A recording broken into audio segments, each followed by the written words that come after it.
Paul speaks of the old covenant, and he speaks of the old covenant. It was God's covenants, but he speaks about it in such a way that you can only speak about it once you're in the new covenant.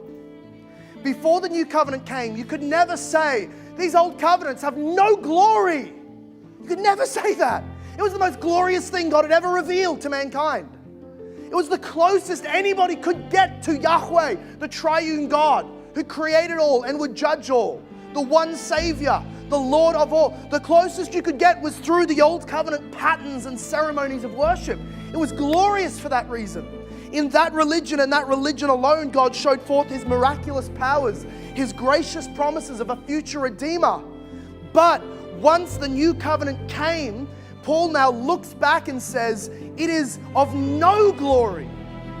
In fact, to even think of going back is now a negative, a downgrade, a necessary depletion of glory, because we have seen the fullness in the new. And so I would never say to anybody, don't get engaged, it's terrible. I would say get engaged in as much as it leads to a wonderful, glorious, beautiful marriage.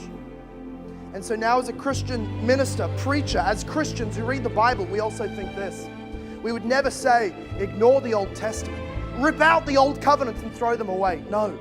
But we would say, only ever read and embrace the Old Covenant and Old Testament inasmuch as it is leading you to Jesus Christ, wherein you place your faith and find eternal salvation.